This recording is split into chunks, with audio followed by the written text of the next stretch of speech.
Waziri wa Ujenzi, swali langu kwako ni kwamba naitwa Josephina Amos Musa, niko mwaka 3 Civil Engineering. Swali langu kwako ni kwamba ni kwa namna gani sisi wahandisi vijana tunaweza kushiriki katika miradi mikubwa ya serikali kabla hatujapata uzoefu mkubwa. Asante.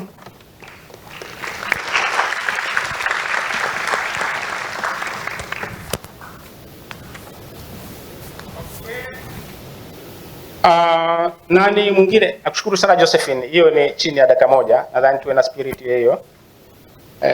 Patia mic. Asante. Mheshimiwa sana mgeni rasmi, waheshimiwa wageni waalikwa, wawakilishi na viongozi wote wa TBA, RB, CRB, AQRB na TEMESA, wahadhiri wote wa Chuo Kikuu cha Dar es Salaam na wanafunzi wenzangu. Habari za wakati huu. Swali langu kuu linaenda kwenye bajeti ya ujenzi ya mwaka huu wa 2025-26. Miongoni mwa vipaumbele makini sana kwenye bajeti hiyo ni kutekeleza miradi ambao pia Mheshimiwa Waziri hapa ametuambia. Lakini pia kuna vipaumbele mahususi, kipaumbele namba 8 ni kuwajengea uwezo wataalamu na wakandarasi wa ndani katika masuala ya ujenzi. Sasa swali langu kubwa hapa ni kwamba hii hoja imekaa katika uwanja mpana sana. Sasa huu uwezo au huu utaratibu wa kuwajengea uwezo utakuwa katika utaratibu upi, katika programu ipi? Alafu pia miongoni mwa vitu ambavyo umetuelezea pia kuna uhusiano wa moja kwa moja wa sisi wahandisi vijana na utekelezaji wa miradi. Umetangaza hapa kwamba kuna hilo donge nono la milioni 10 kwa watu ambao wataweza kuja na suluhisho ya matatizo tofauti tofauti ambayo tunayo. Lakini miongoni mwa maombi ambayo tunayo, tusiishie tu hapo kwenye donge nono la milioni 10. Tukisha kuja na hayo maandishi ambayo yanaeleza suluhu tofauti tofauti, tuwepo pia kwenye hiyo miradi au kwenye utekelezaji wa suluhu hizo. Shukrani.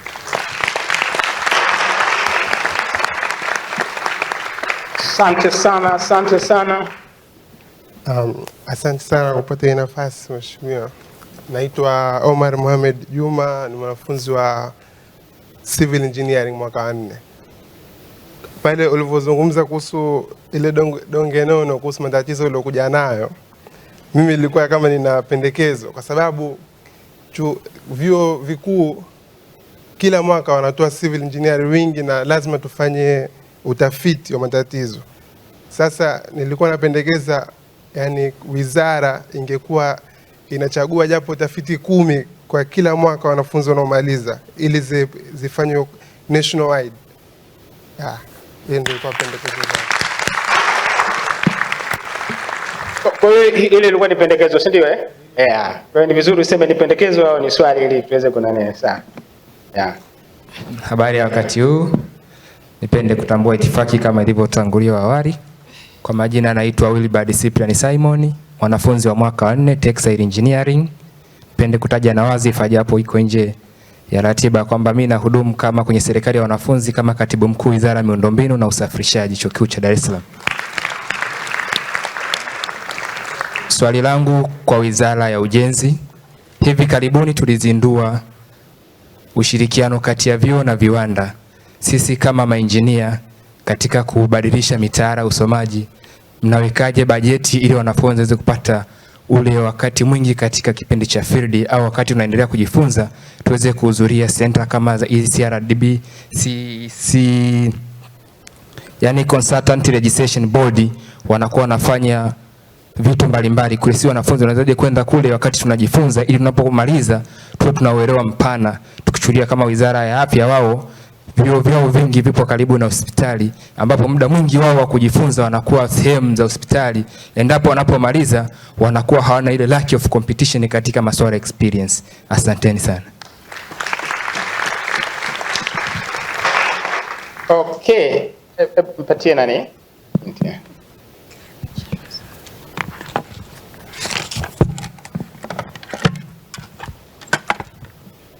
Nashukuru kwa nafasi. Kwa majina naitwa Catherine Kenny Mgavilenzi, ni mwanafunzi wa mwaka wa 3 na soma Bachelor of Science in Textile Engineering. Mheshimiwa Waziri, nina swali kwako. Nasema miradi mingi mikubwa ya serikali inategemea sana utaalamu wa nje kwenye vitambaa maalum vinavyoitwa geotextiles vinavyotumika kuimarisha barabara na kuzuia mmomonyoko kwenye barabara zetu zinazojengwa hapa Tanzania. Je, wizara inaweza kutoa nafasi kwa wahandisi wa nguo wanaotokea ndani ya Tanzania, I mean textile engineers kutokea chuo hiki kikuu cha Dar es Salaam kushiriki kwenye matumizi ya hivyo vitambaa hasa katika ujenzi wa barabara? Maana hatupewi nafasi ya kushiriki huko. Je, mainjinia wanaotokea ndani wanaweza kupata nafasi kushiriki?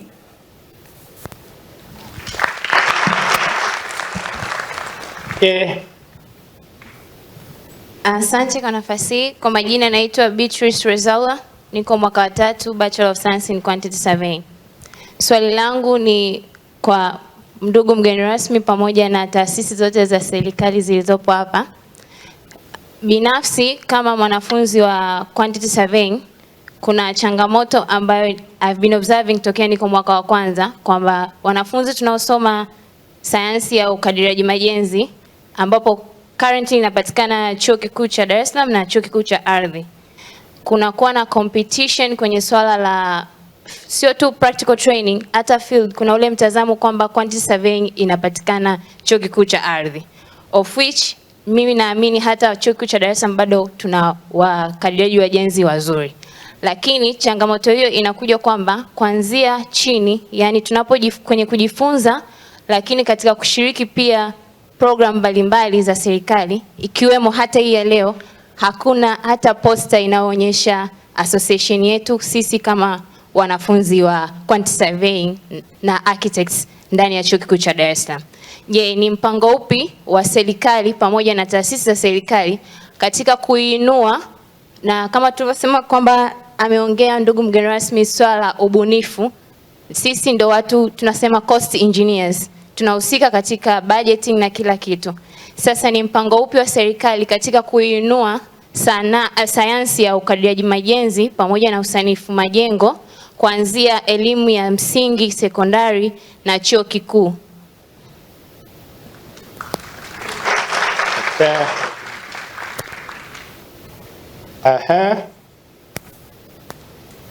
Nashukuru kwa nafasi hii. Nijitambulishe kwa majina, naitwa Innocent Kenneth Ngulwa, ni mwanafunzi wa mwaka wa 4 Bachelor of Science in Electrical Engineering. Swali langu, Mheshimiwa Waziri, kwa sisi vijana wahandisi tunaomaliza vyuo vikuu, wizara yako imeweka mikakati gani ya kutuwezesha kujiajiri na kushiriki moja kwa moja kwenye miradi ya ujenzi badala ya kusubiri ajira rasmi? Sana sana naweza kuzungumzia kwa mfano kwenye electrical engineering kwa upande wa TEMESA. Nashukuru.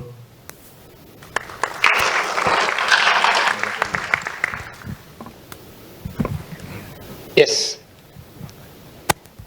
Kwa majina naitwa Elshan Sojo, mwanafunzi wa mwaka wa 4 Electrical Engineering. Swali langu kwa Mheshimiwa Waziri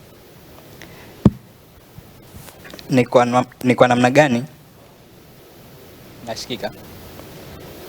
Okay, sasa hivi Tanzania imekuwa ikishiriki katika miradi mikubwa, ujenzi wa barabara na kama SGR na miradi mingine. Lakini ningependa kujua ni kwa namna gani ushiriki wa sisi wahandisi vijana unapewa kipaumbele katika hii miradi. Kwa mfano tulikuwa tumeomba kutembelea kwenye baadhi ya miradi lakini tunapata changamoto kubwa kuruhusiwa. Sijajua kuna utaratibu gani unakuwa unazingatiwa. Lakini swali jingine ni kwa namna gani wizara inapanga kuimarisha intensive mentorship na structured graduate training kwa sisi wahandisi ambao tunamaliza, kwa sababu karibuni kila mwaka tunamaliza wahandisi karibu 2000, lakini ERB kwenye ile SIP program wana accommodate wanafunzi karibu 870 mpaka 1500 hivi. Kwa kuna wanafunzi wengine ambao wanakuwa wanaachwa, wanaenda kwenye field zingine au kujiajiri kwa namna nyingine. Kwa kufanya uhandisi na kwa inakosa wale wahandisi ambao kulingana na mahitaji halisi ya Wizara ya Ujenzi. Pia swali jingine ni hatua gani zinachukuliwa na wizara kuhakikisha makampuni mapya ya wahandisi vijana take part katika hizi zabuni za miradi ya serikali, kwa sababu sasa hivi ni kama kunakuwa na changamoto kubwa, vigezo na uzoefu inakuwa ni changamoto. Kwa ningependa kufahamu hapo.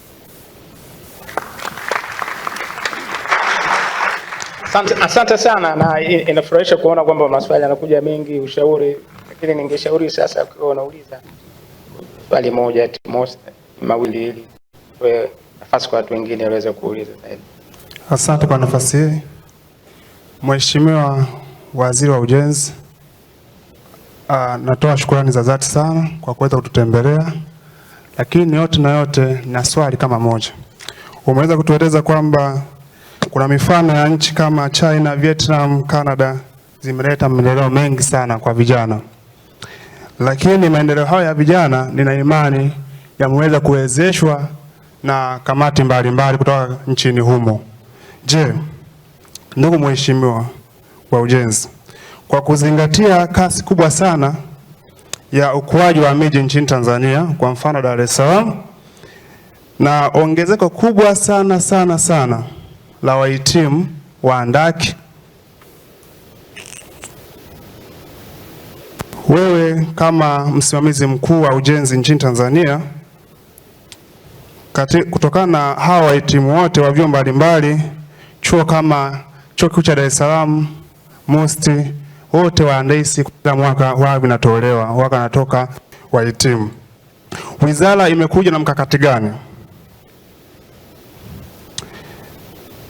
mahususi kwa kuunganisha moja kwa moja wanafunzi na miradi mikubwa na miradi midogo ya kitaifa, kupata uzoefu wa vitendo kwa ajili ya kwa ajira endelevu badala ya kubaki katika nadharia pekee? Asante Mheshimiwa. Tunaendelea. Wale ambao wanashika mic, wao mnanisikiliza kidogo sababu kuna watu wengine wananyosha muda mrefu na ni wanafunzi wa uhandisi na wanafunzi wa kike vile vile, na nyewe tuwapatie nafasi. Asante. Kwa jina anaitwa Shadrack Tweve, ni mwanafunzi wa Civil Engineering mwaka wa 4. Swali langu la kwanza ni, ukiangalia dira yetu ya maendeleo ya 2050 kwenye zile drivers 5 kwa ajili ya ku drive zile 3 pillars, tuna wahandisi tunahusika kwenye 80% ya kile kitu, kwamba it means dira ya 2050 inatutegemea sana sisi.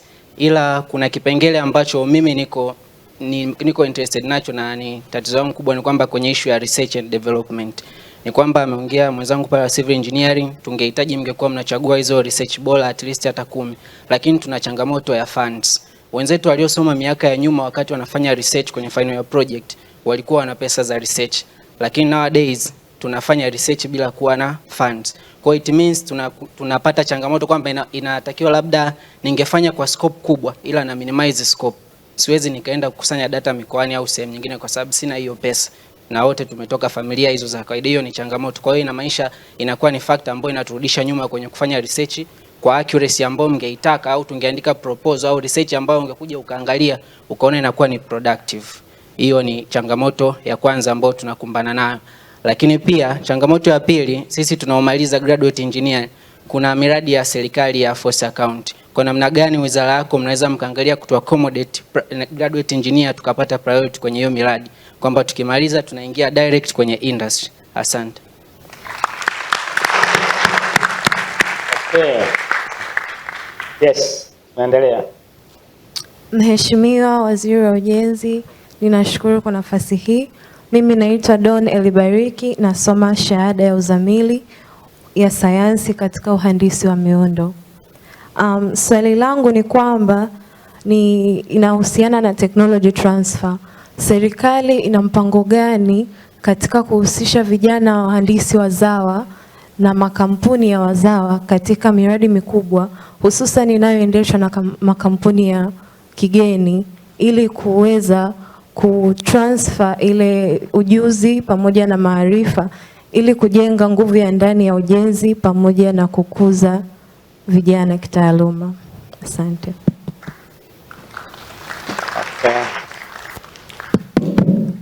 Itifaki ikiwa imezingatiwa, Meza kuu, langu jina ni Sabi Isaac, mwanafunzi wa mwaka wa 3 hapa UDSM, lakini mimi pia ndo nimechora picha ya mgeni rasmi ambaye amekabidhiwa pale.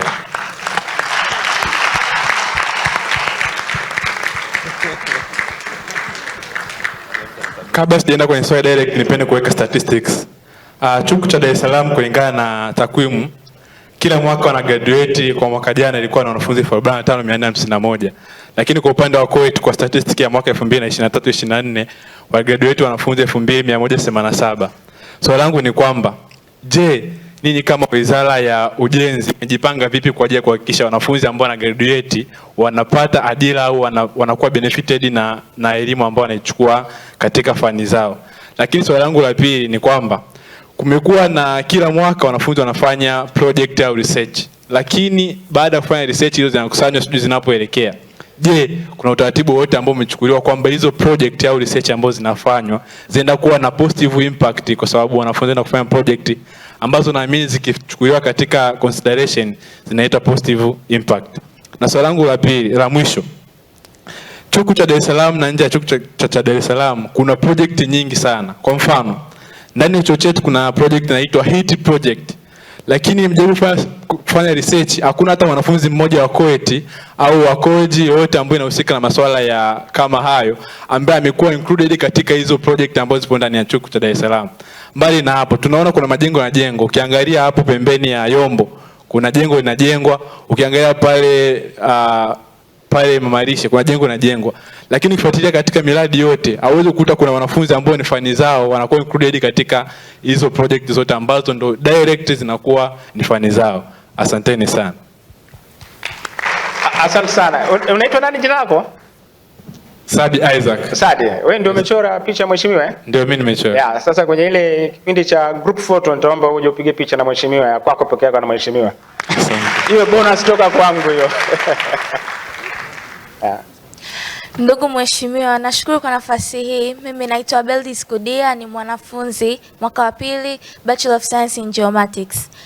Ukweli haupingiki ni kwamba katika miradi yote ya ujenzi lazima mpima ardhi anahitajika at the kwa ngazi ya chini kabisa. Ningependa mimi kutoa pendekezo kwamba katika miradi hii inayokuwa wekewa budget na kuangaliwa pia kuweze pia kuwekwa budget katika kuboresha teknolojia ya upimaji ardhi, hasa kwanza katika mafunzo yanayotendeka hapa chuoni, kwa maana zile practicals ambazo wanafunzi wanakuwa nazifanya, kuwepo kuna vifaa ambavyo vina teknolojia ya sasa na sio teknolojia iliyopitwa na wakati, lakini pia kuwepo pia na usimamizi katika vifaa hivi vinavyotumika hasa kwa hapa chuoni. Ukiangalia kwa chuoni kwetu kwa wanafunzi wanaosoma Bachelor of Science in Geomatics, changamoto kubwa ni katika vifaa vya upimaji ardhi. Vifaa vingi unakuta kama vina hitilafu, alafu pia vifaa ambavyo vipo sawa ni vichache, na ukiangalia pia wanafunzi wanaohitaji kutumia vifaa hivyo ni wengi. Kwa tungependa pia uweze kuangalia katika hilo swala, teknolojia ya upimaji ardhi uweze kuboreshwa katika nchi hii ili iweze kusaidia pia accuracy ya miundombinu inayokuwa inatengenezwa, ambayo pia inaweza ikaa suluhu katika moja ya changamoto mbalimbali ulizozitaja hapo katika swala la ujenzi hasa wa barabara na miradi mingine. Asante. Asante. Mikono bado iko mingi na muda unakimbia. Mheshimiwa Waziri, nitaomba mwongozo wako, tunahitaji maswali mangapi ili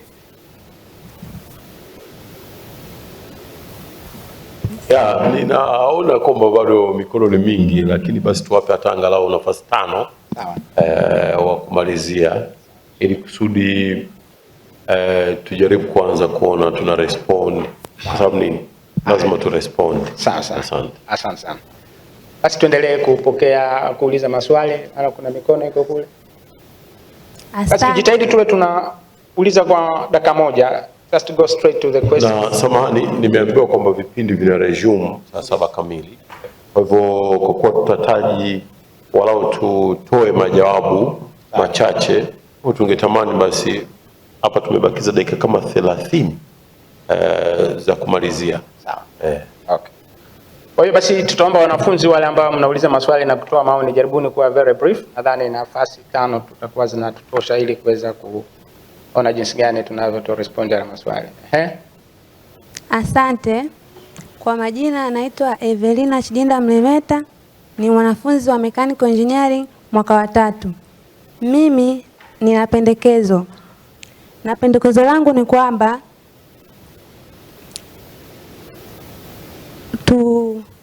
Mheshimiwa Waziri uweke mpango kama inawezekana tuwe tunatoa wahandisi katika nchi yetu na kuwapeleka katika nchi ambazo zimeendelea wakajifunze ili waje wafanye hizi kazi za maendeleo wao wenyewe, maengineer wazawa.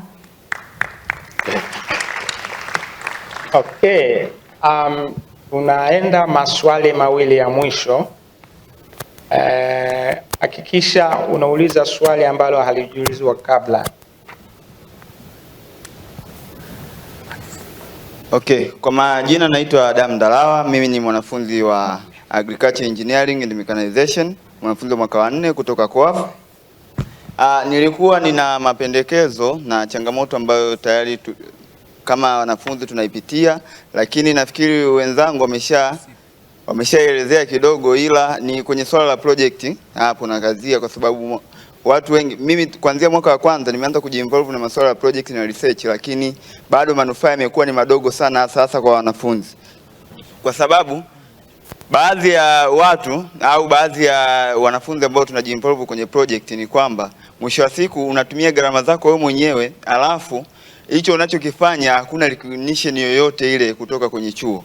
Kwa mfano, kuna wengine tulienda kwenye research week, siku research week tumeonesha pale, lakini mwisho wa siku tukapewa tu vyeti na tukapongezwa tu kwa nafasi ambayo tuliokuwa tumefikia, lakini hakuna involve yoyote ambayo tuseme kama serikali ilituchukua kwamba sisi yani tunakuwepo katika sekta husika au katika hiyo project tunakuwa involved katika hilo jambo husika. Tuseme kwa mfano hilo swala la, kuna swala moja ambalo mgeni rasmi hapo kaliongelea swala la foleni.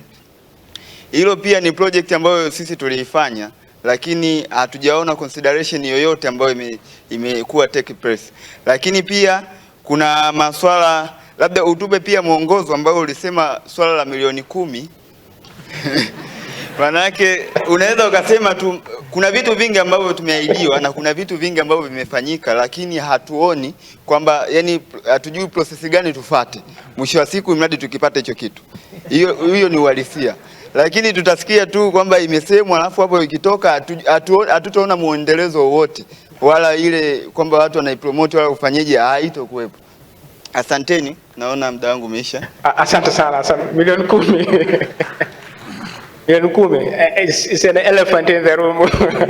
No, lakini ni incentive ya kuweza kuwafanya vijana ili waweze kuwa wabunifu kama alivyokuwa amesema Mheshimiwa Waziri. Sasa la mwisho, naomba moja wa mwisho aweze kuuliza swali. Okay, asante. Kwa majina naitwa Hans Clemens Maro, ni mwanafunzi wa Civil Engineering mwaka wa 4. Sasa mimi nakuja na pendekezo lenye swali. Sasa cha kwanza ningependa kupendekeza swala la internship program. Nikinukuu nchi kama Canada wana kitu wanakiita cooperative internship program, ambayo mwanafunzi anapofika mwaka wa 3 au mwaka wa 4 anakuwa entitled kwa a respective institution kwa ajili ya training, kwamba atafanya training miezi 12 kabla ya kumaliza chuo kikuu. Maana yake ni kwamba atakuwa ana participate kwenye shughuli za chuo na at the same time atakuwa na participate kwenye institutional level works. Kwa maana hiyo anapo graduate anakuwa tayari incorporated na experience ya engineering. Na kama wazungu wanavyosema engineering is practice. Mimi siwezi kumaliza hapa mwaka wa 4 naenda kwenye jamii ambayo wananitazama kama engineer alafu nashindwa kutatua matatizo yao. Na cha pili ningependa kuuliza kwa kuwa sasa internship program inabidi ianze sisi tukiwa chuo kikuu na tunafahamu kwamba idadi yetu ni kubwa. Je, local contractors ambao wapo nchini, je, idadi yao inatosha? Na kama inatosha, basi ni utaratibu gani tutatumia ili kuweza kutuincorporate sisi kwenye mfumo huo? Asante sana. Asante sana. Naombeni tujipigie makofi kwa maswali mazuri na maoni mazuri.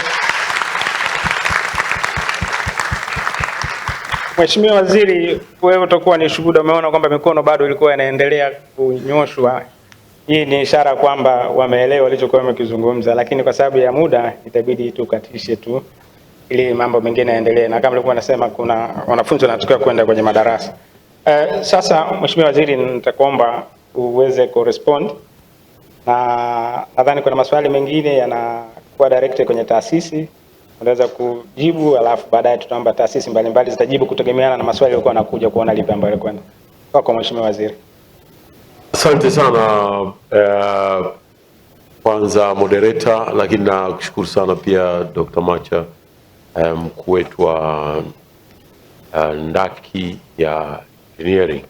Naomba pia nitambue na kuwashukuru wanafunzi wote, na niseme we are so excited kwa sababu sikutegemea hiki ambacho nimekiona hapa. Asanteni sana. Kwa hakika ziara yangu hapa imekuwa very productive mpaka hivi sasa hivi. Ninashukuru sana. Maswali ni mengi na hata hivyo nimeyakatisha. Nimeona mikono mingi sana ambayo haikupata hiyo nafasi. Sasa yako mambo ambayo ni ya kisera na yako mambo ambayo ni ya kitaaluma. Ninaomba mimi nianze kuwapa wataalamu wajibu yale ya kitaaluma moja kwa moja briefly, ili najua wengine wataanza kutawanyika kabla hawajatawanyika wapate kitu. Ya kwangu ya kisera nitayamalizia, na hayo yanahusu ile milioni 10 imezungumzwa sana hapa. Lakini nimepata pia vile vile rai.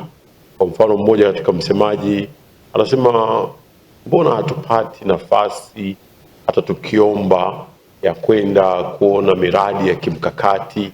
Bahati mbaya tu ni kwamba hakueleza mradi gani wa kimkakati, kama vile labda sema Mwalimu Nyerere ama Kigongo Busisi ama SGR ama mji wa serikali Mtumba.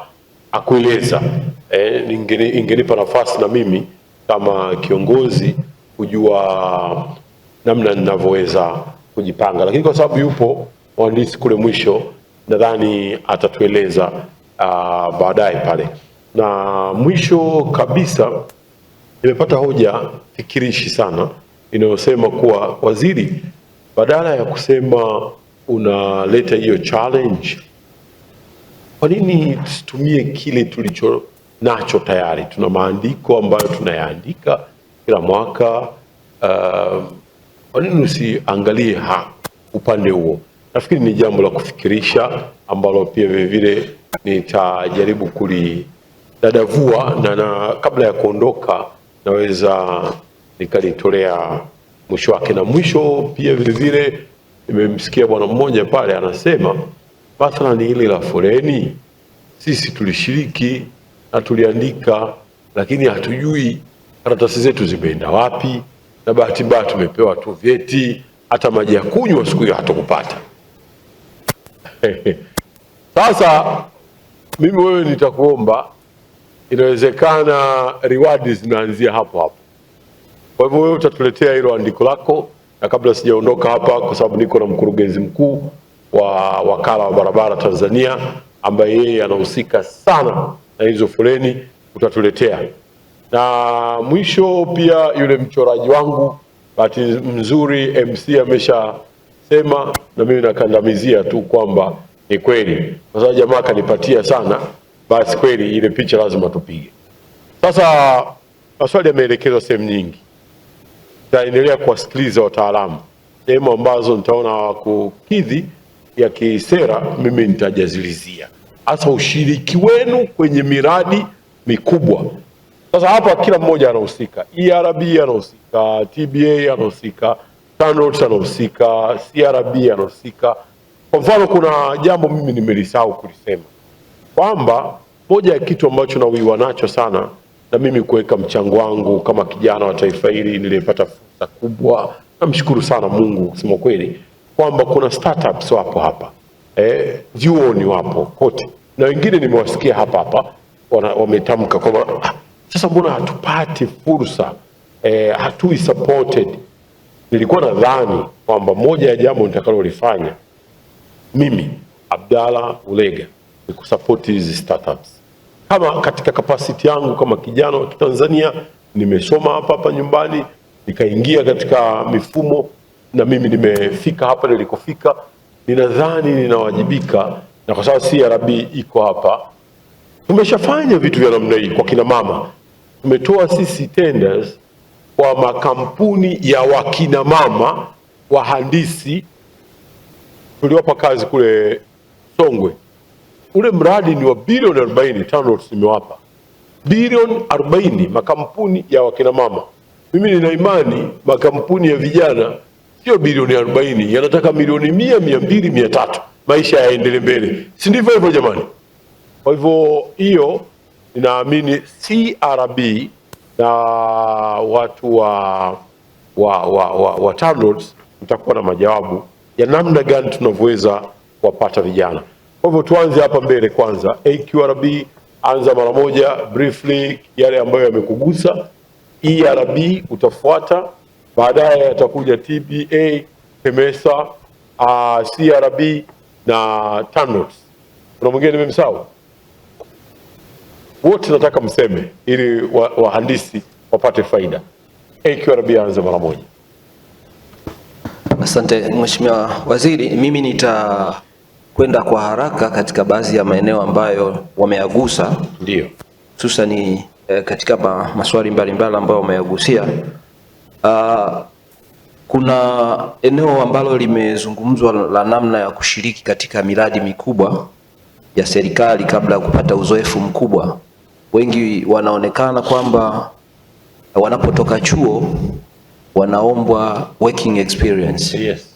Lakini Mheshimiwa Waziri, sisi tumeweka mpango mzuri, nadhani pia iko pia kwa ERB, kwamba vijana wetu wanapomaliza university moja kwa moja tunawa subject kuingia katika makampuni na kuingia katika miradi ambayo tunaiona kwamba inaweza kuwapa uwezo na kuwajengea uwezo katika muda mfupi.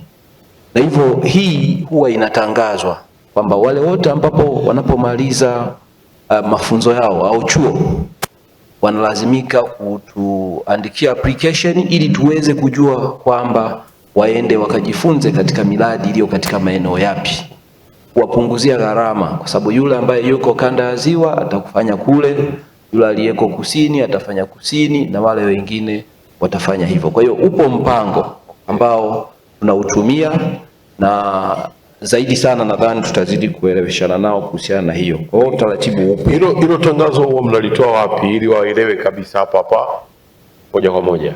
Matangazo hayo tunayatoa kupitia magazeti, lakini pia tunaweka kwenye website zetu za bodi. Okay. Na kwenye social media zetu ambazo tunazitumia kwenye Instagram na vyombo vingine ambavyo tunavitoa. Okay.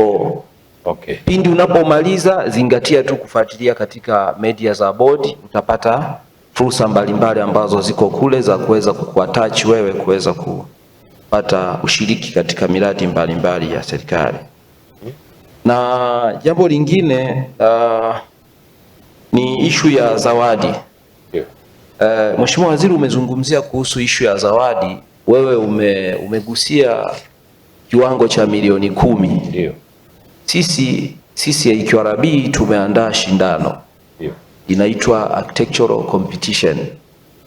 Na hii ni kwa ajili ya kupata watu watakaobuni jengo zuri kwa ajili ya taasisi yetu. Na katika lile jengo, Mheshimiwa Waziri, itashirikisha wanafunzi, itashirikisha wale wabunifu, na tumeandika katika lile tangazo ambalo nadhani mwisho wa wiki hii mtaliona kwamba muungane ili muweze kuleta wazo bora. Wazo linaweza likabeba ubunifu zaidi ama likabeba uhandisi zaidi, lakini mwisho wa siku niseme Mheshimiwa Waziri kwamba una donge nono kuliko ulilotangaza. Ni kiasi karibia milioni 100 mpaka 150 kama zawadi. Okay. Na hiyo ni tunataka wazo tu. Na baada ya hapo yule atakaye win ile wazo tutaendelea naye katika kutekeleza ule mradi. Wengi wamezungumza hapa, tutaendelea naye katika kutekeleza huo mradi. Hii inaanza kwetu Mheshimiwa Waziri, na tumeshalizungumza sana na tunatekeleza. Kwa hiyo wataliona tangazo hilo, nadhani watapata kushiriki katika hiyo kitu ambayo ni nzuri zaidi, itaendana na hiyo ulioitangaza. Kuna ishu ya ushirikiano wa vyuo, vijana wanasema attachment ya wao na industry kule.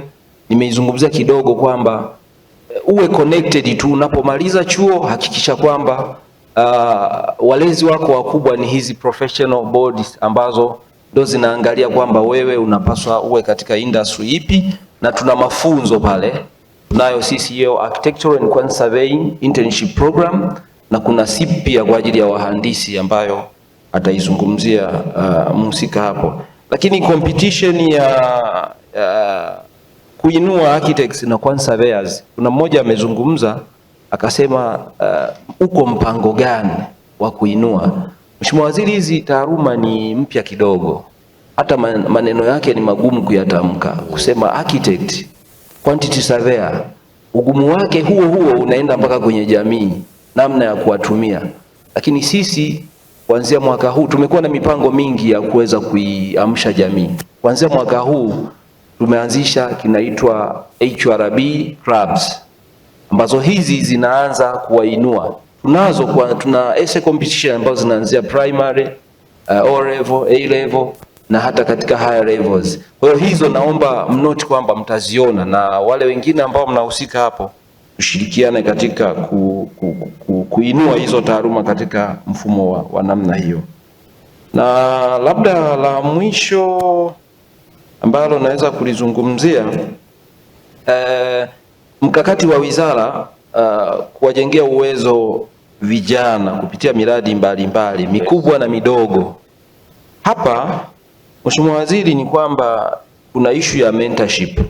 Hizi bodi zetu zinakagua miradi na sisi kwa mfano HRB kwa mwaka tunakagua na tuna monitor na kuangalia compliance ya miradi zaidi ya 2000.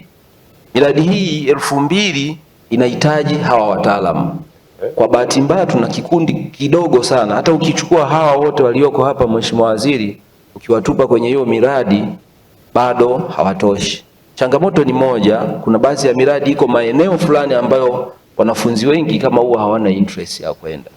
Lakini miradi hii ipo, na kuwashirikisha na kuwajengea uwezo katika hii miradi tunaifanya kupitia hizi program. Na hata juma lililopita Mheshimiwa Waziri, sisi tulifungua mashirikiano na watu wa Zanzibar pamoja na ERB na miradi kule Zanzibar ambayo wamesema wanafunzi ambao watataka kwenda kujifunza katika ile miradi iliyoko Zanzibar ya kimkakati watakwenda kupitia haya mashirikiano.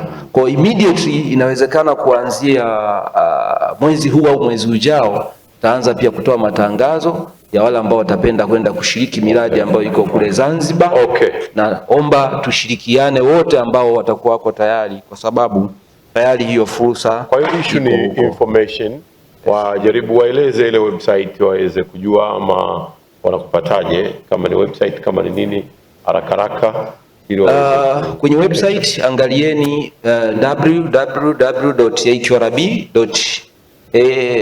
www.hrb.go.tz na namba yenu ya simu ambayo inapatikana, wanaweza wakaandika message. Nadhani unaweza ukaweka hata namba yako tu, kwa sababu namba ya simu ambayo unaweza kutumia kwa ajili ya kupata ufafanuzi zaidi. Yes. Tumia 0713 470 399. Asante sana. Asante sana. Basi naomba ERB na yeye aweze kueleza kwa ufupi, na naomba muandike message zinazohusu AQRB. Si ndivyo? Nimesisitiza hapo kidogo. Asante. Asante Mheshimiwa Waziri, nitaenda kujibu maswali ambayo yameulizwa kuhusu kuna ili kwamba ni namna gani wahandisi vijana wanaweza kushiriki miradi, na kuna mwingine ameongelea internship. na swala la ushiriki kwamba wamemaliza 2187. Je, wizara imejipangaje? Watapataje ajira au sehemu za kujiattach? Labda tu niseme ERB ina mpango wa mafunzo ambao unaitwa SIP, ambao ni abbreviation ya maneno Structured Engineers Apprenticeship Program.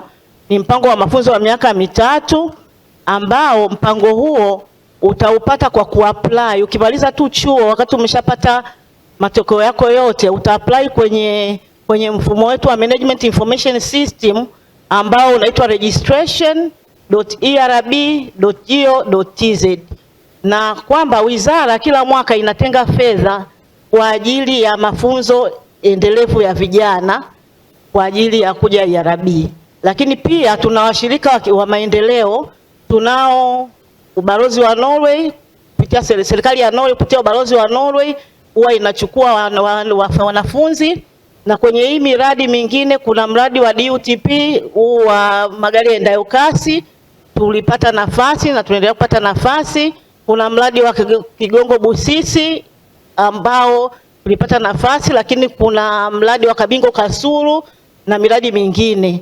Lakini tuna mradi wa TAZA ambao ni mashirikiano TANESCO na Zambia upande wa umeme. Pia tuna nafasi, tuna mkataba ambao tunapewa nafasi kule kila mwaka. Pia tuna mradi wa TANTIP ambao TANROADS wametueleza kwamba tupeleke watu, hela tayari zipo. Lakini tuna mradi wa kupitia ESPJ kupitia Wizara ya Elimu, tulipata nafasi za watu 2000 na tuliwatachi. Ukiachia hivyo, tunapata nafasi kutoka TANROADS, kutoka RUWASA, TARURA, TBA, mataasisi nyingi za serikali, pia taasisi za binafsi. Wapo wanaochukua wanafunzi wa kutosha tu, Intercoastal, Domcoastal na nyingine nyingi. Lakini pia tuna kupitia REA pia tuna andiko tumeandika ambalo tunaweza tukapata fedha.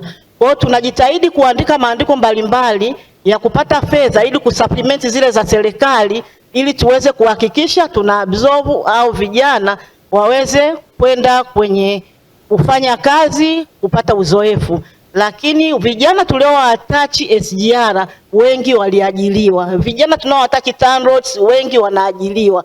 Ninachoweza kusema tu, inatakiwa mtu akienda kule afanye kazi kwa bidii, kwa uadilifu, lakini akionekana yuko anafaa, mara nyingi wanachukuliwa, wanaajiliwa. Naomba kuwasilisha kwa ufupi, Mheshimiwa. Asante sana. Shukrani. Tumpige makofi basi. Asante. Okay, sasa nadhani na yeye atoe namna ya taarifa, si ndivyo eh? Kwa sababu haya mazungumzo ni mafupi sana na vitu vinavyosemwa ni vikubwa sana, vinasisimua, na kwa watu ambao mnaangazia fursa kama ninyi, ni vizuri watamke namna ya kuweza ku-access hizo information.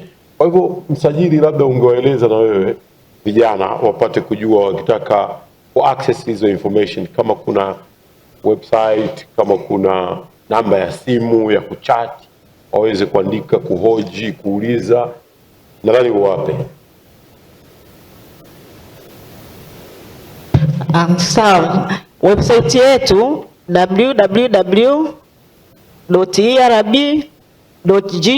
www.erb.go.tz, lakini pia mpeleke maombi yenu kule kwenye link niliyoisema, registration.erb.go.tz, bila kusahau kwamba mtu akimaliza chuo ni lazima asajiliwe na bodi ili kuweza kupata practice au kupata mafunzo, kwa sababu ni sheria inasema bila usajili wa bodi unakuwa umeenda kinyume cha sheria kufanya kazi bila kusajiliwa. Pia tuna linki ambazo kwenye Instagram na nyinginezo na YouTube, lakini naweza nikataja namba yangu ya simu for any information, mtu anaweza akanipigia 0757 750 130. Karibuni. Asante sana. Nadhani mnaweza mkaona kuwa vitu vingi ambavyo mmehitaji kuvijua inayo majawabu. Kwa hivyo ni issue ya information, na ndio maana walimu walisisitiza sana kusema tafadhalini shirikini hii mikutano, kwa sababu hapa una information utaondoka nayo ambayo ukiitumia vizuri itakuwa ni yenye faida kwako. Sasa naomba wataalamu wa taasisi muweze kujongea. Moderator watatumia hapo kwa sababu hawana sehemu za kutumia. Naomba tuwape nafasi ya kutumia kwenye podium. Kuna mic sawa. Mic hata pale sio tatizo. Nadhani ili waonekane vizuri zaidi. Karibuni. Karibu mzee Kondoro. Pate kuzungumza juu ya wabunifu majengo. Alafu anafuata nakwenda Timesa. Baadaye anatangulia katibu CRB ama TANROADS. TANROADS tutafunga dimba. Haya, wewe ni mwajiri mkubwa, lakini CRB pia atawaeleza vijana fursa ya makampuni ya wahandisi vijana. Asante. Mheshimiwa Waziri, nakushukuru. Nawashukuru sana vijana ambao mmetoa maswali mazuri, lakini kwa kumbukumbu tu nataka niseme kuna maswali ambayo chuo kinapaswa kuyachukua. Ndiyo. Na kuna maswali ambayo tunapaswa kuyachukua sisi. Sawa. Maswali ambayo yanahusiana na miradi ambayo inatekelezwa na chuo ni miradi ambayo natambua ni miradi ya Wizara ya Elimu ya Juu, Sayansi na Teknolojia. Nadhani kunaweza kuwa na utaratibu kama uongozi wa chuo ukichukua, unaweza kujua namna ya kuweza kurespond kwenye hilo. Jingine ambalo ningependa kulisema kabla sijaendelea, tusiwe wanyonge. Kuna mmoja nimemsikia nikasikitika sana. Mimi ni architect, sijasoma hapa Chuo Kikuu cha Dar es Salaam, lakini wakati tunasoma mimi nisoma Chuo Kikuu cha Ardhi. Lakini nimekuwa confident na kuongea na watu ambao wamegraduate nje, na nimefanya kazi na baadhi ya walimu walioko hapa. Na ukiwa mnyonge kwa sababu unafikiria degree ya mahali fulani ni inferior kuliko kwingine, ule unyonge utaendelea nao. Ni wa encourage tu walimu wanaofundisha, as long as TCU wameweza kutambua kwamba hii ni degree ambayo wanaisajili, endeleeni na mapambano. Na baada ya kusema hayo, niseme Mheshimiwa Waziri kwamba sisi Tanzania Buildings Agency ni sehemu ya walaji wakubwa wa jumuiya hii. Kama walivyosema wale wasajili, wataalamu wote wa fani mbalimbali ambao wanakuja kutoka vyuoni wanapita Wakala wa Majengo Tanzania. Sisi tunachukua maengineer wa fani zote, architects wa fani zote, quantity surveyors, geomatics. Sasa hivi tunao wa kike wengi, lakini zamani walikuwa wa kiume, na fani zingine ambazo hazipo hapa. Walichosema wasajili ni kitu sahihi. Ili uweze kufikia mahali kuwa professional inabidi usajiliwe, na wao watu wa AQRB wanaita pupillage, wanawatambua wale na wanawaleta kwenye taasisi mbalimbali na practicing office mbalimbali. Sisi tumekuwa tukipokea wote ambao wanapitia AQRB, lakini na wale ambao wakati wanasoma walikuja Tanzania Buildings Agency kama wanafunzi kwa vitendo. Wapo ambao walikuja wakaona tunavyofanya kazi, baada ya kumaliza wanaposhindwa kupata SIP au pupillage huwa wanakuja na huwa tunawaabsorb. Tumekuwa tukiwachukua wengi, kwa hiyo njia nzuri ni kupitia board, lakini wale ambao tunawachukua huwa tunawasiliana na board ili board waweze kutambua, kwa sababu kuna utaratibu maalum wa kusajili kitabu ambacho kinaonesha kwamba kweli ulikuwa unapata mafunzo kabla kwenda kufanya mtihani wa mwisho. Nilitaka niliseme hilo ili tuweze kuwa kwenye uelewa wa aina moja. Jambo jingine ambalo nadhani pia ni la chuo, ni kweli nchi tofauti zina utaratibu tofauti, lakini inawezekana kwamba sasa hivi katika mfumo ambao chuo kimeona ni vizuri kufungamanisha na sekta binafsi, kuna uwezekano wasilisho lililowekwa kama pendekezo la kwamba kuna baadhi ya nchi amesema Canada, lakini zipo nyingi sana ambazo unakuwa na angalau mwaka mmoja ukiwa katika practicing office, ukifanya kazi lakini pia unafanya shughuli za shule. Na hisi sina uhakika, lakini kuna uwezekano mkubwa kwamba hili linaweza ikawa ni moja kati ya huu mpango wa fungamanishi kati ya sekta binafsi na chuo. Baada ya kusema hayo, nikiongea mengine nadhani nitakuwa naongea masuala ambayo yatakuwa ni ya chuo. Mimi nimewahi, Mheshimiwa Waziri, mimi nimewahi kuwepo hapa na nilifanya kazi SS department miaka 36 iliyopita. Asante sana, asante. Basi naomba TEMESA kwa ufupi sana, na baadaye CRB tamalizia TANROADS. Dakika mbili. Yes. Asante Mheshimiwa Waziri. TEMESA kuna issue moja tu ya internship, na msingi ni kwamba internship huwa tunachukua wanafunzi ila tutaongeza wigo, lakini pia ni wasii wanafunzi. Mara nyingi kunakuwa na changamoto, watu wote wanataka Dar es Salaam, watu wote wanataka Mwanza, lakini TEMESA iko Tanzania nzima mpaka wilayani. Kwa hiyo ni guarantee tu uongozi wa chuo kwa niaba yako Mheshimiwa Waziri kwamba TEMESA itaongeza idadi ya wanafunzi na muwe tayari kwenda. Tuna miradi mingi, na kwa wale wenzetu ambao wamesha graduate ni kukidhi vigezo vyote, wiki ijayo tunatangaza tenda ya framework agreement ya masuala ya umeme. Kwa hiyo tunawakaribisha sana wao. Hebu rudia, inua hiyo microphone yako kidogo. Mheshimiwa Waziri, wiki ijayo tunatangaza tenda ya framework agreement ya umeme kwenye miradi ambayo TEMESA inaitekeleza. Kwa hiyo wale ambao wenzetu kaka zetu ambao wamesha graduate wamekidhi vigezo, waambieni waombe. Asante sana. Shukrani. Haya, ametoka TEMESA, ametoa fursa kwamba tuwe tayari kwenda maeneo mbalimbali nchini, siwe maeneo hayo tu, lakini anaingia msajili wa makandarasi. Sasa hapa katika hoja nilizozisikia ni pamoja na kwamba kuna vijana wanafikiria kuanzisha kandarasi wapate fursa kwenye miradi. Zile taratibu, ngoja tumsikie anazisemaje. Sio wote wanataka tu ajira ya kuajiriwa, wengine wanataka waanze wao wenyewe, kuanza kujaribu hata kazi zile za kuziba viraka, za kusafisha barabara, ama za kupiga kwanja, wanataka kuzifanya hizo. Karibu sana CRB. Mheshimiwa Waziri, nashukuru sana. Kwanza nikiri kusema kwamba nimefarijika baada ya kusikia vijana wengi tofauti na sisi wa zamani wanajadili mambo ya kujiajiri zaidi. Kwa hiyo swala limenifariji zaidi, lakini niseme tu wadau wote walioko humu ndani kwetu sisi CRB ni wadau wetu.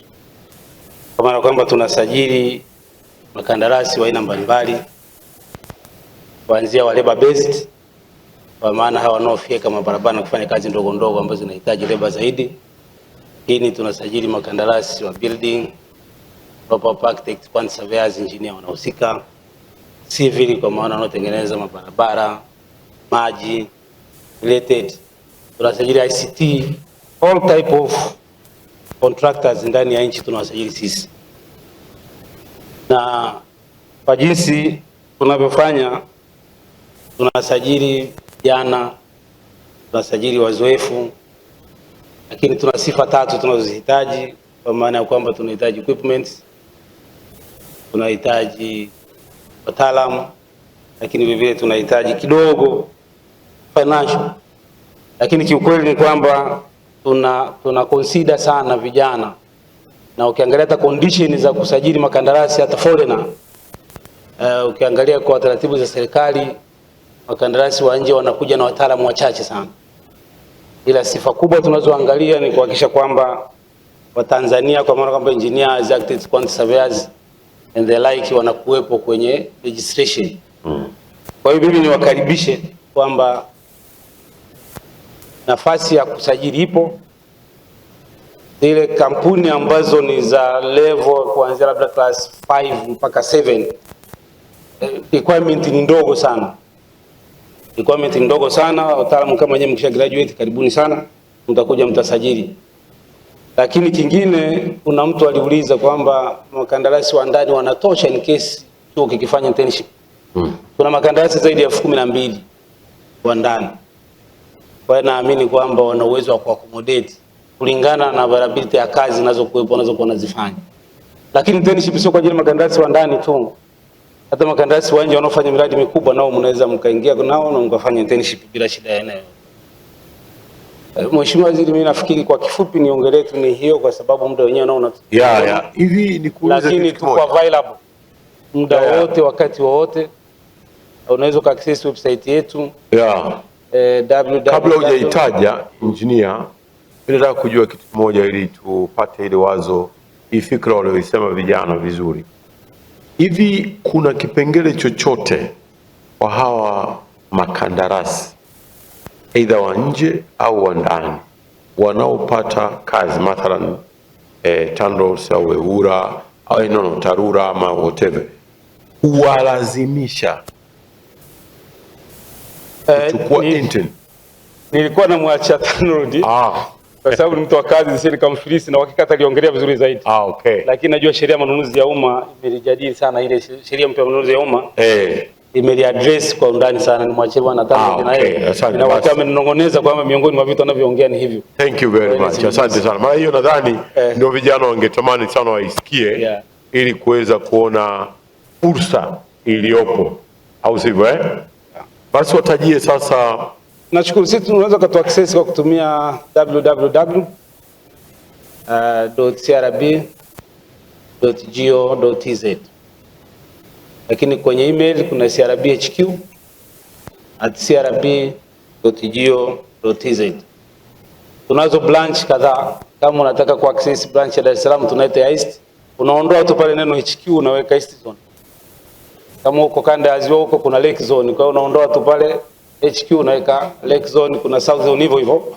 Unaweza kutoa access muda wote, ya open door muda wote, wakati wote. Karibuni sana. Asante sana.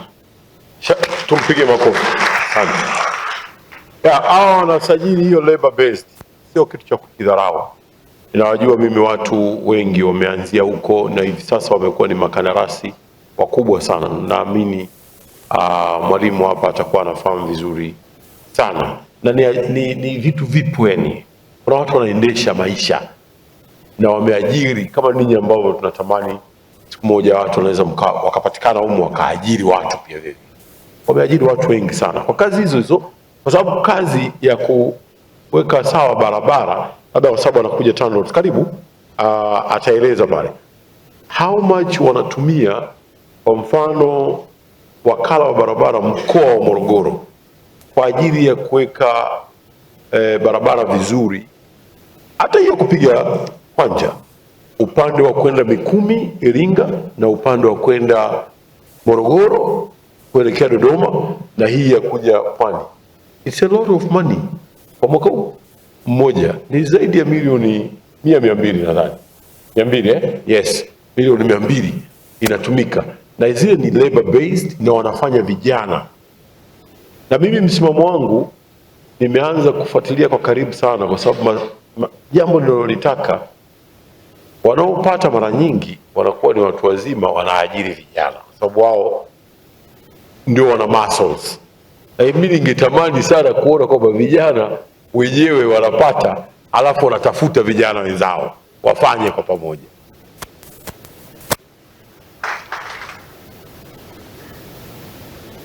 Sasa tumpe Engineer Mlavi nafasi, na yeye ndio TANROADS mwajiri mkubwa sana wa maengineer. Karibu sana. Asante Mheshimiwa Waziri, na nashukuru pia kupata fursa hii ya kuongea na wahandisi vijana. Na Mheshimiwa Waziri, tunashukuru sana kwa kutupa pia nafasi ya kuungana nawe katika kuongea na vijana. Thank you. Na tumefurahishwa sana na inspirational talking uliyoiongea, na imetukumbusha pia na sisi tulivyokuwa hapa chuo pia miaka hiyo. Mimi nimetoka hapa mwaka 98. Wakati huo ilikuwa inaitwa FOE, sio COE. Nashukuru tena kupata nafasi ya kurudi. Na Mheshimiwa Waziri, kama ambavyo wenzangu pia wamezungumza, Inatia hamasa pia kuona kwamba sasa hivi watu wanazungumza mambo ya kujiajiri tofauti na sisi tulivyokuwa tumepita. Na sisi kama TANROADS tunatambua kweli kuna gepu kubwa sana kati ya mchango wa wazawa na katika uchumi wa nchi au katika sekta ya ujenzi. Tathmini zetu za haraka zinaonyesha kwamba kazi tunazozitoa katika sekta hii takriban 70% ya hizi kazi kubwa zinafanywa na takriban 10% ya foreign contractors, na kazi takriban 30% inafanywa na takriban asilimia karibia 90 ya local contractors. Kwa hiyo inaonekana kwamba ushiriki wa wazawa ni kweli ni mdogo, na kwa kutambua hilo serikali imeweka jitihada mahususi kwa ajili ya kuhakikisha kwamba inaongeza mchango wa wazawa katika construction industry. Mojawapo ni kupitia mabadiliko ya sheria ya manunuzi, ambapo sheria kwa sasa imetenga kwamba miradi yote ya ujenzi yenye thamani ya chini ya bilioni 50 iko mandated kufanywa na local contractors. Hapo nyuma ilikuwa ceiling ilikuwa ni bilioni 20, lakini sasa hivi serikali imeongeza hiyo ceiling kufanya mpaka bilioni 50 ili kwamba kuhakikisha kwamba local contractors wanashiriki katika ujenzi wa miradi yetu. Lakini hiyo tu haitoshi, ni kwamba hata katika hii miradi mikubwa inayofanywa na wageni, serikali imemandate kwamba ni lazima pawepo na subcontracting ya baadhi ya kazi kwa wazawa. Na ikitokea pia ile miradi ya chini ya bilioni 50 imetokea for one reason, amepata mgeni for exceptional reasons, basi ni lazima kwenye timu yake awe na subcontractors au associate au JV ya locals. Kwa hiyo ndio jitihada ambayo kwa ngazi ya serikali imefanywa kuhakikisha kwamba inaongeza ushiriki wa wazawa. Lakini pia haitoshi kwamba sheria ya manunuzi pia inatenga 30% ya bajeti ya taasisi kwa ajili ya ushiriki wa makundi maalum, na vijana na nafasi kwenye hilo eneo kama kundi maalum, sababu makundi maalum yanaweza akawa ni ya walemavu, ya wamama, ya vijana. Kwa hiyo vijana nyinyi mnaongea kwenye makundi maalum. Kwa hiyo wakati ambapo bado hamjapata uzoefu, tunaweza pia explore possibility ya kutumia hii mlango wa makundi maalum ili nyie pia muweze kuingia katika industry. Hiyo ni njia mojawapo ya kuongeza ushiriki wa vijana. Lakini pia jitihada tunazozifanya ni nyingi kwa kweli. Alitoka kuzungumza msajili wa engineers kwamba TANROADS ni one of the largest employers wa engineers, lakini ni one of the largest trainers pia wa engineers. Ni kwamba tunapopata miradi hii mikubwa, tunapoandaa proposal za miradi mikubwa, tumeweka kama strategy yetu sasa hivi kuhakikisha kwamba tunahakikisha hii miradi mikubwa tunaweka component ya capacity building, ambapo through hiyo miradi tunatenga fedha mahususi kwa ajili ya training ya wahandisi. Tuna ushirikiano mzuri sana na wakaribu na ERB, ambapo tunapo appraise ile miradi na kuweka fedha kwa ajili ya training, basi tuna join hands na ERB ili kuavail hizo opportunities ili waweze involve sasa vijana, recruit vijana kwa ajili ya training. Na kuhusu ushiriki wa miradi kubwa kwa vijana, sisi tunawakaribisha sana kwa kiasi kikubwa. Panapokuwepo na mradi mkubwa, let us not shy away mtu approach kwamba kuna mradi mkubwa lakini tunataka vijana wetu wakajifunze. Sio jambo gumu kabisa kuwachukua vijana, hasa kwa mfano walioko mavioni, kwenda ku expose kwenye hiyo miradi na kuweza ku explore technologies zinazotumika kwenye hiyo miradi. Hilo tumelifanya na tunaendelea kulifanya. Miradi mikubwa kama Kigongo Busisi, wamekuwa attached wahandisi wazalendo kwa kiasi kikubwa na wamefanya kazi vijana wa Kitanzania, na sasa hivi tunaamini kwamba wana ujuzi hata wa teknolojia ambayo ilikuwa ni mpya. Kwa hiyo tuna jitihada hizo, na kwa mfano mtu mmoja amezungumzia geotextile, ni kwamba kwa nini sasa watu wasipelekwe wakajifunze? Jamani, hilo ni jambo dogo sana. Ni kwamba ni chuo ndio kinachotakiwa kusema tuna wanafunzi wetu wanasoma textile engineering, lakini hawajawahi kuona hili jambo linafanyika wapi. Mnaleta barua TANROADS, alafu tuna identify miradi ile ambayo ina geotextile applications, na wapeleka vijana wanaenda kuona hiyo technology. It can be a short term, kwenda kutembelea na kuona inapofanyika. It can be also a field attachment. Kwa hiyo ni kwamba kama ilivyozungumzwa ni kwamba kuna role ya chuo na role pia ya wizara na taasisi zake.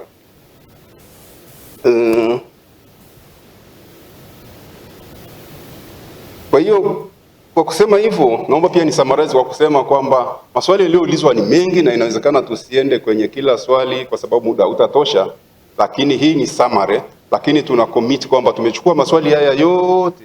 Probably inawezekana hii ikawa pia ni njia ya dialogue, mahali pa kuanzia dialogue.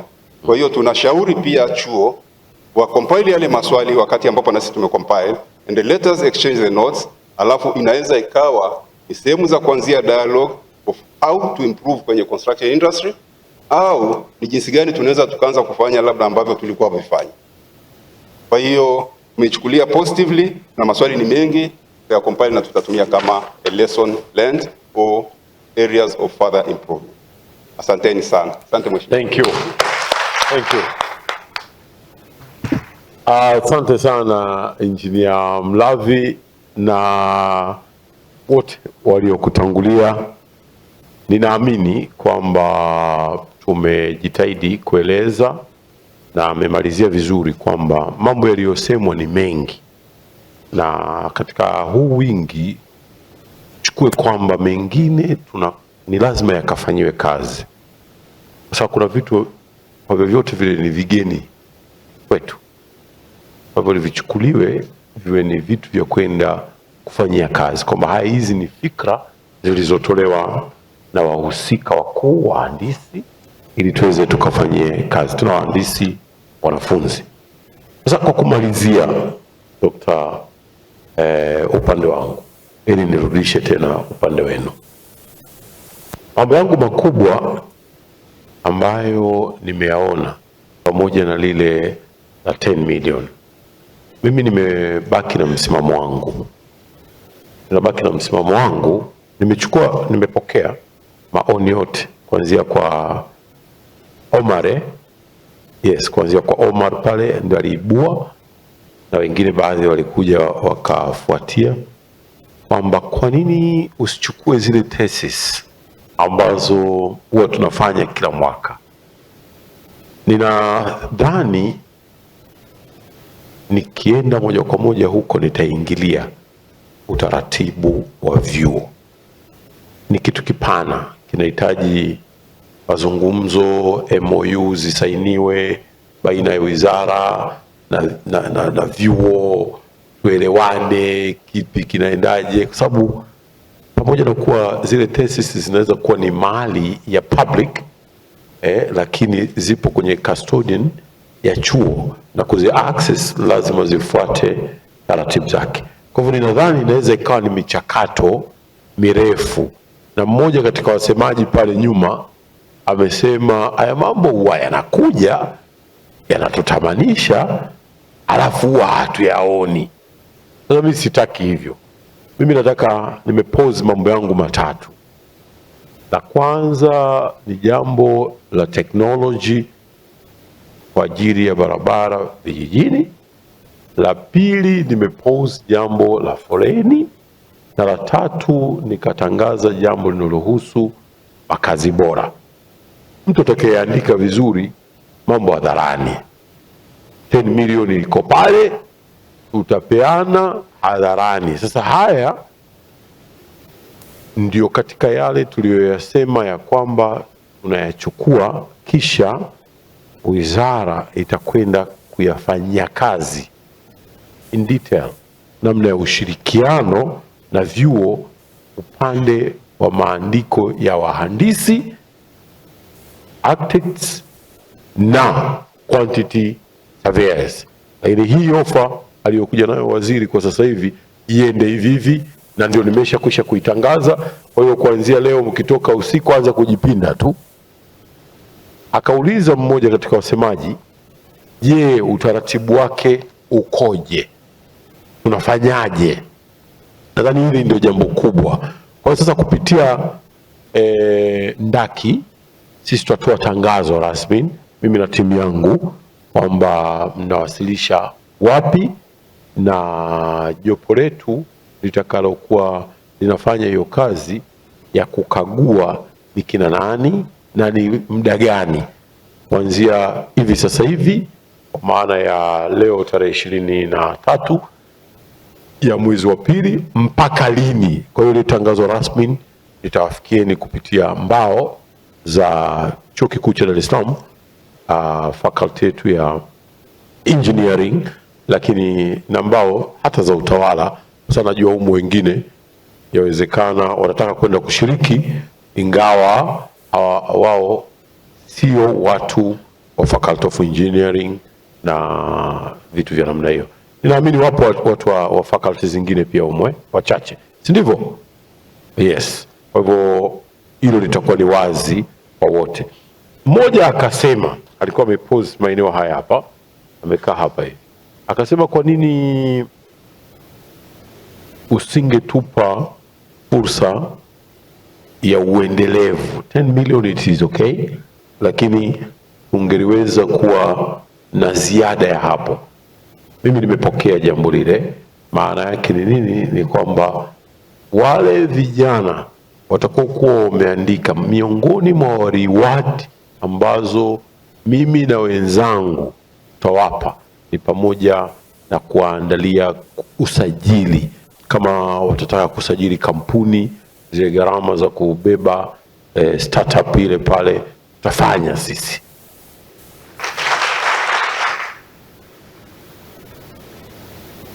Na kama nilivyosema, kwa sababu mimi pia nilivyomaliza hapa Chuo Kikuu cha Dar es Salaam nilipambana, nilihangaika sana kwa kusema ukweli, na najua joto linavyokuwa mtaani mara baada ya pale. Hataishia hivyo tu, wakati mwingine inaweza kuwa tuwafungulia milango wa bana hiyo 10% inayozungumzwa na wenzetu wa TANROADS, lakini pia vile vile tutajaribu kutumia mazungumzo na wenzetu wa TARURA. Tunaweza tukafanya mazungumzo na TANESCO ambao pia na wenyewe wanachukua watu wengi sana kwa nafasi zetu za uongozi kama walezi. Tunao nafasi ya kuzungumza. Mimi nikizungumza na waziri mwenzangu wa nishati, nikazungumza na waziri mwenzangu wa TAMISEMI kwamba kuna jambo la namna hii, kwa vyovyote watalichukua vizuri. Maana yake ni nini? Maana yake ni kwamba tunao nafasi, hao vijana waliokuja na hizo ideas baada ya kuwa tumewaanzishia, uzuri ni kampuni hivyo vina hatua, lakini hatua ni pamoja na halmashauri na CRB ambaye ameeleza pale. Tutaenda mbele zaidi, tutawatafutia na ile fursa ili tuweze kuacha alama kwa wachache watakaokuwa wamepata hizo nafasi, na tutawatangaza hadharani wakati tunatoa hizo reward. Hilo naomba niwahakikishieni.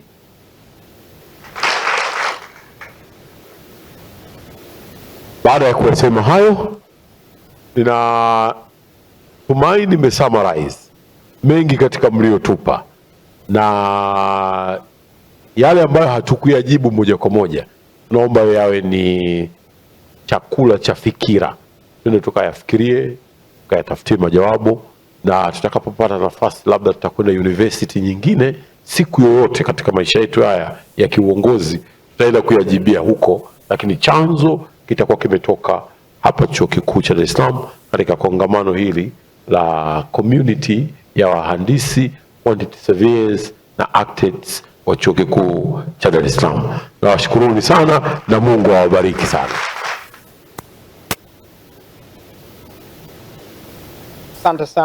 Asante sana Mheshimiwa Waziri. Naamini wanafunzi wamekipata kile ambacho walikuwa wanakitarajia. Wanafunzi, naomba tumpigie tena Mheshimiwa Waziri makofi ya nguvu.